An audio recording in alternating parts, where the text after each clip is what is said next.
The breaking news, stay at home. That is the order tonight from 4 state governors as the coronavirus pandemic spreads. New York, California, Illinois, and Connecticut all ordering non-essential employees to stay home. Those orders cover 75 million people across the United States. New York's governor today telling non-essential businesses in his state to reduce their workforce to 0. These are not helpful hints. This is not if you really want to be a great citizen. These are legal provisions. They will be enforced. There will be a civil fine and mandatory closure for any business that is not in compliance. Again, your actions can affect my health. That's where we are. But President Trump saying these orders will not go national. Given what Governor Cuomo has done in New York, is there any more consideration to a national lockdown to keep people in their homes? I don't think so. Essentially, you've done that in California. You've done that in New York. Those are really 2 hotbeds. Those are probably the 2 hottest of them all in terms of hotspots. I don't think so, because you go out to the Midwest, you go out to other locations, and they're watching it on television, but they don't have the same problems.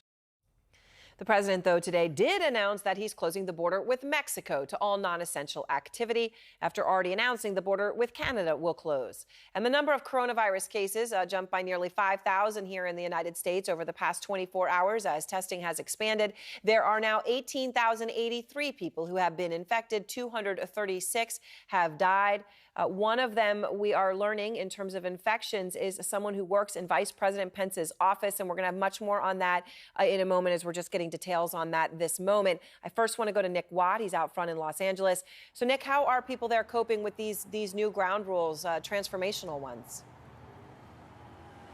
Well, I've got to say, Erin, it's strange. Most of us have been living under this kind of stay-at-home thing all week. The schools have been closed. But I must say, now that there is an order out there, now that we're being told to do it, it does feel different, more restricting. And I just want to give you a quick view from a drone we have flying above here.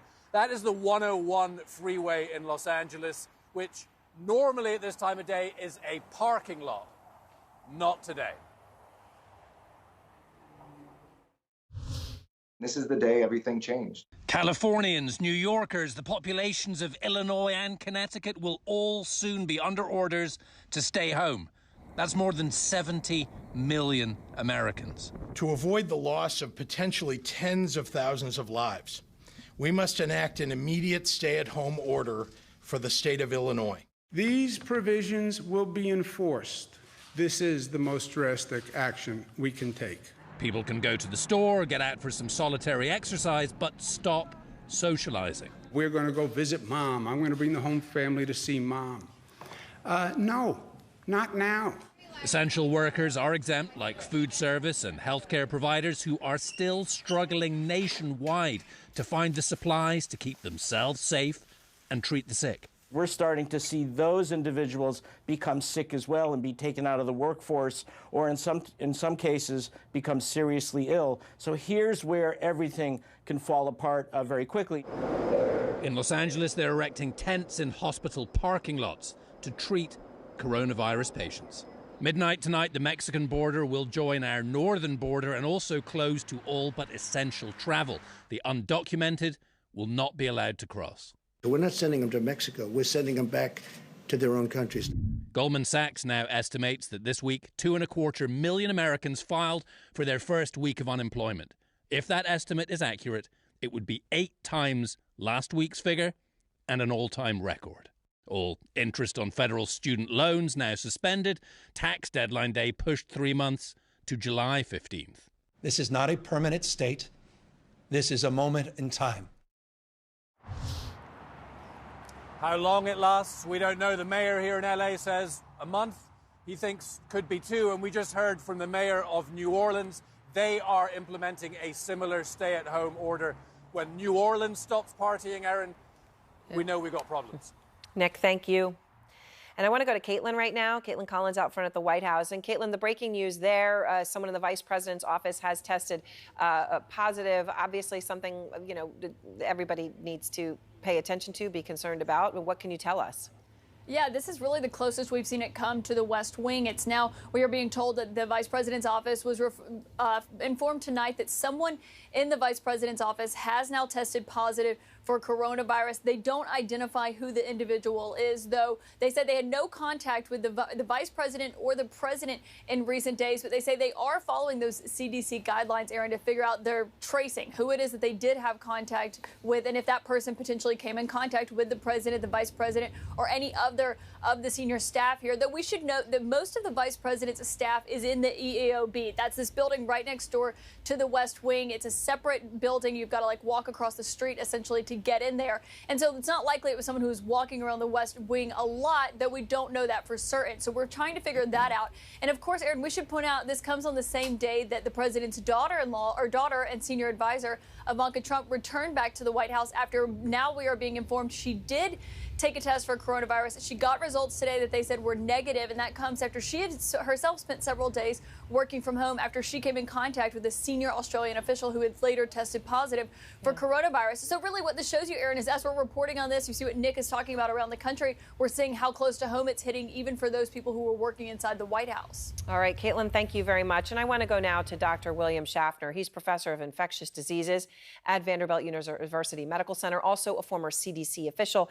Dr. Schaffner, I appreciate your time. So let's just start with this news that Caitlin's talking about from the vice president's office. A staffer there has tested positive. So, now what does this change? I mean, does this mean, for example, that the president and the vice president should not be together from this point on?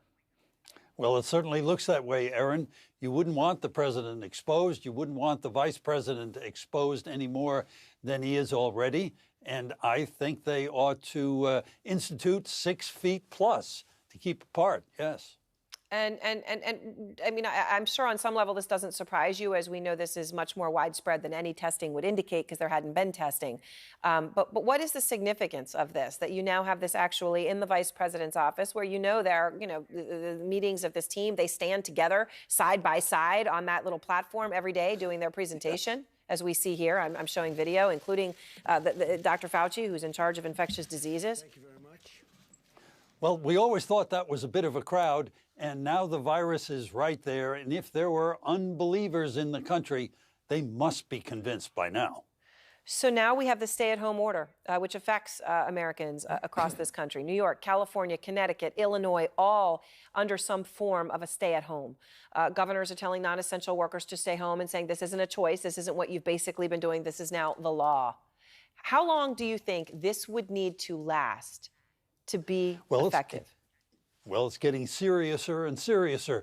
A matter of weeks for sure, but I can't predict how long. But I would hope that in several weeks we could start scaling back step by step.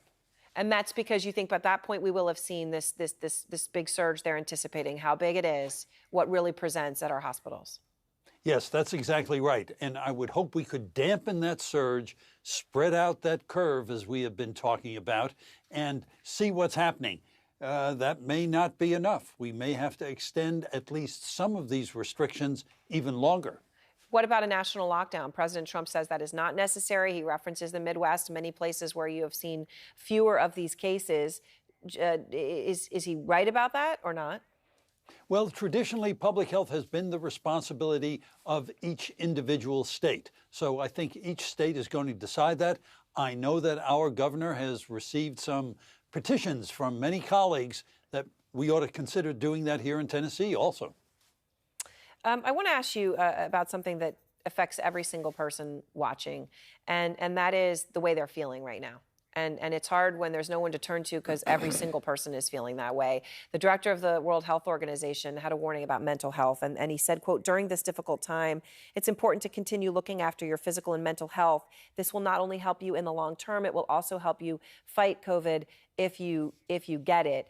That's easier said than done for people. I mean, how big of a concern is mental health and the health and death implications of that risk? Well, of course, it's very, very serious because we have job implications, people having lost their funding. They see people getting ill in their own community, hospitals struggling to manage the illnesses. So these are all reasons, as well as being more or less confined within four walls, and you get cabin fever and depression. So people ought to communicate via electronics, use that FaceTime, and look for any opportunity to have a little joke, to get a smile, if only for a moment.